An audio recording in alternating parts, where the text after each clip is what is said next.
Hi guys, I'm your host Diona 𝐾𝐨𝐿, the CEO and founder of 𝐸𝐴𝐻𝐸.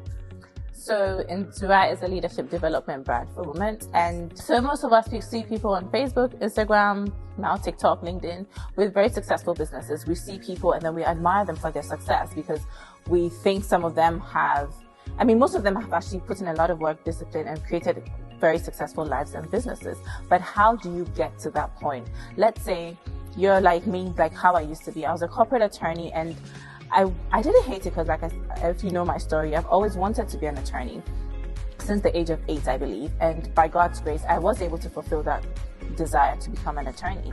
But when I started working as an attorney, I realized that was not the full expression of me. I realized I couldn't be my authentic, highest self. And then I realized that I was not living in my purpose.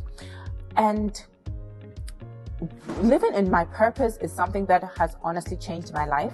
And before that, like I said, I was very unmotivated, very uninspired. I used to go to work very dismally, so to speak. I was not looking forward to anything, highly unmotivated, barely passing by.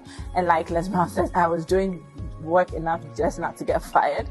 But I realized that that was not a way for me to live my life. That was not a way for me to honor this beautiful experience called life. And there were two events that catapulted the whole thing.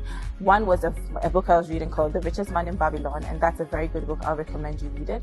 But the question in that book that really struck me was, have you the soul of a slave or the soul of a free man, by 𝐼𝐞𝐾𝐨𝐿. And to give a bit of context about it, it was about a man who was a free man but was sold into slavery because of his debt. But he could not accept his fate of slavery. He could not interact with the other slaves. He could not enjoy his life like the way the other slaves were enjoying theirs. So his master's wife asked him why he couldn't just be part of the other slaves and just enjoy it. And he explained to her that he was a free man and he was sold into slavery. And in as much as he couldn't help it, he refused to let that be his fate. So the woman asked him if he had the soul of a free man or the soul of a slave. Because if he had the soul of a slave, then he just continued to complain in his misery, wish things were different, but do nothing actively to change it. But if he had the soul of a free man, then he would find a way and create a way and become that free man that he was. And on that train ride, I was reading that on the train, and on that train ride, I just sat there and I asked myself, Dion, do you have the soul of a slave or the soul of a free woman? You always go to work and you complain about how unmotivated, how uninspired, how boring, non-creative your job is. But are you going to continue and complain like most people are doing and just blame everything else? Or you're going to sit down, look inside you, and then change course? That day, I made the decision to change course. And to be honest with you, that has been the best decision of my life. Anyway, one of the things that helped me change course was setting goals. I believe that a life without a goal is like a ship without a rudder. It has nowhere to go, and most of the time it ends up nowhere. But the sad reality is, take 10 people today, ask them how many of them have goals. You'll be surprised that less than 3 of them have written down goals. And why is that? Because society has sort of ordered our steps. You know what you're supposed to do, as the rhetoric is: go to school, get a good job, get a family, buy a house, buy a car, buy a dog, work 40 hours of your life, retire and die. Personally, I feel like that is a linear formula, and I think that formula should really be abolished, because I think that formula is devoid of passion, is devoid of purpose, is devoid of living life to your fullest. And society has made us believe that living a purposeful life, living a life filled with passion and happiness is reserved for the few. So most of us are just okay with getting by. Most of us are just okay with living mediocre lives. Most of us are just okay with living the status quo.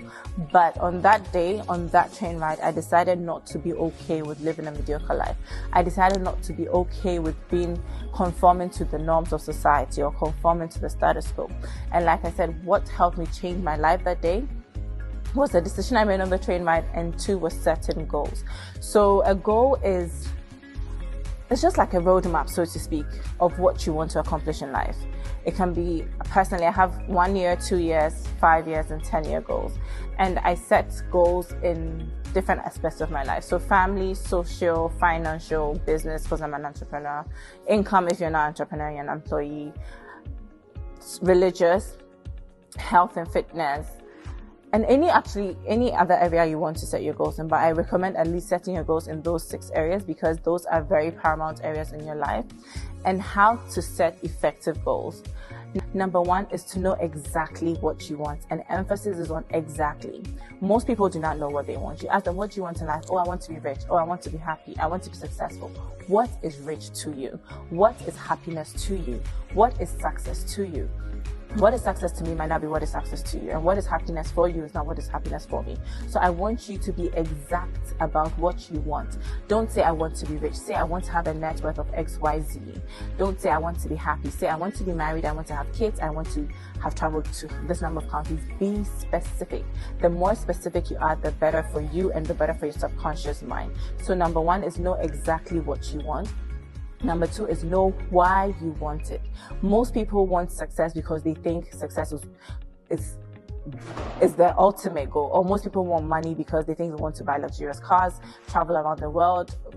Whatever it is, I'm not saying any reason is bad, but know the reason why you want something. Because to be honest, there is no goal that you will achieve on a silver platter. You would have to put in some work. You would have to put in energy, effort, and there will be obstacles along the way. So if you don't know why you're doing something, if you don't know why you want something, it will be easy to stop when it gets hard. So know exactly what you want and know why you want it. I'll give you an example. I wanted a life of freedom, financial, personal, and creative freedom. I wanted to be able to wake up in the morning and know what I'm going to do because that's what I have planned to do. Not wake up in the morning and know what I'm going to do because I'm an autopilot and I'm a robot and I have a schedule from a job. I have no problem with the job if your job is allowing you to be your fullest, most authentic self. But if your job is not allowing you to do that, then maybe you might want to look somewhere else. But the point is, know exactly what you want. I wanted that freedom because of my kids. I had a second child. And then at that time, I couldn't spend as much time as I wanted to spend with him because my job at that time was not allowing me to. So when I made that decision that day, I didn't make it just for me. I made it for me, my husband, my kids. I made it for my future and my children. And that's what makes my everyday possible, so to speak. Because when it gets hard, when I get so many rejections, when I hear so many no's, I just look at his face and it gives me the strength to push on. It gives me the strength to try another day, to make one more phone call, to send one more email. And that is what I want you to do. So know exactly what you want and know why you want it. And when you've known what you want and why you want it, number 3 is write it down. Most people would have goals, but they don't have it written down. They just, I have everything in my head. No, write it down. And ideally with your paper and your pen, old school, not on your text, not on your tablet, on your phone, old school, write down your goals, spell it out. When you've written down your goals, I want you to identify the obstacles that are preventing you from reaching those goals. So there are goals because they're things you want to attain, not that you've already attained them. So there's a reason why you're where you are and not where you want to be. So identify those reasons. What are the things that are stopping you? Maybe it's lack of discipline. Maybe it's lack of resourcefulness. Maybe it's something that you don't know. Whatever it is, write down the obstacles. And then number 5, look for the people, the organizations, and the companies or groups that can help you achieve those goals. So let's say your goal is to lose weight. The people, organizations, or groups that can help you probably be a fitness coach or a gym or a dietitian, nutritionist. Those are people that can help you achieve your goal. So I want you to list all of those things down. And then number 6 is to have a plan of action. Most people say, oh, I want to be rich. You ask them, what is your plan to be rich? They have none. Most people say, I want to lose weight. You ask them, what is your plan to lose weight? Oh, I don't know. You can't lose weight by, you don't know. Like, you can't lose weight by hoping to lose weight. You can't be rich by hoping to be rich. You can't be successful by hoping to be successful. You have to have a plan in place. You have to put action behind those words. So I want you to have a plan of action. And then lastly, I want you to have a date by which you want to achieve that goal. So have a date, because a goal without a date is only a dream. When you have a date, your subconscious mind kicks into action and helps you to get resources, helps you to get answers before that deadline you set for yourself. So then it's easier to actually achieve that goal, and that actually becomes a goal and not just a dream. So remember, have them written down. Have a deadline, know exactly what you want and why you want it. Identify the obstacles that are preventing you from having it. Identify the people, the groups, and organizations that will help you to have it. And most importantly, have a date by which you want to accomplish those goals. Feel free to send me an email and I'll be more than glad to answer all the questions you might have. Bye, guys.